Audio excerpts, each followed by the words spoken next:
Well, hey everybody, welcome to Monday morning. This is when you're watching it, this is when I'm recording it, at least.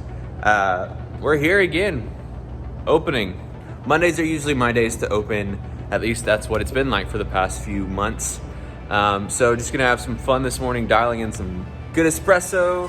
We have a couple new coffees on bar, gonna be tasting them, gonna be enjoying them throughout the day. But one question that I want to answer today is, how do you know when a coffee tastes right? So there are a few different factors that go into making sure that a coffee tastes right. And that is both what's listed on a bag or a box of beans and how it tastes when you take that first or second sip. Usually I try to rely on the second sip because coffee is not normally the most palatable thing on that very, very, very first sip. So when you take that second sip is kind of my best indicator that your mouth gets a little bit more acclimated to what the coffee tastes like. So first things first, is it bitter? Is it sour? Is it weak? Is it overpowering? When you're talking about the qualitative state of the coffee, how does it feel when it's in your mouth? Let's not even talk about notes, anything else like that. If it tastes really thin and weak and kind of tastes a little sour, even salty at some points, then that means that you need to get more out of the coffee. So that means that you would adjust your grind size, you would adjust your dose, you might even reduce your water, or increase your water, sorry. I don't want to confuse people, but you might want to increase your water to allow more water to go through it. But if it's on the other end of the spectrum and it's tasting like really overpowering, like actually kind of muddy at some points, you can't get anything out, like you can't distinguish anything out of it. It just tastes like pure coffee. Like that's the only thing you can describe it as.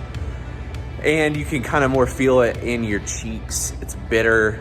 That's when you need to take less out of the coffee. That's when you reduce your extraction and get maybe like open up your grind size, coarsen it up, reduce your dose, reduce your water input, those kind of things like that.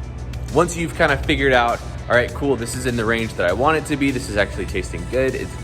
It's full, but it's not overpowering. It's not fleeting. It's really good. That's when you move into the notes that you see on your coffee bag or box.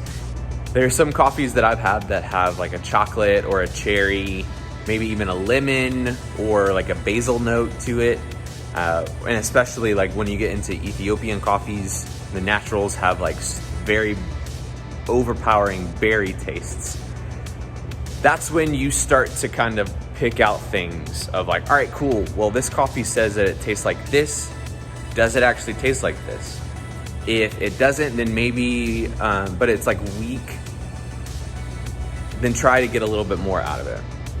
If it's like, okay, this is like almost burnt, but still like nice, like tasting mouthfeel wise, then maybe like coarsen it up, open up your grind a little bit to make it a little bit sweeter. Under extract slightly, but that's kind of like the basic thought process behind that. We will do a video on this, and I'll show you a little bit about my dialing in process whenever we can get to that. It should be within the next month or so. So otherwise, I hope you have a great rest of your Monday. We are posting this in like alongside our episode 203 of the podcast. So make sure that you are logging into your Apple Podcast, your Spotify podcast, your Google Play podcast, whatever podcast service you use to get your podcast. That's all I've got. Go and listen to the podcast if you haven't picked that up. And we'll see you tomorrow. So as always, happy brewing.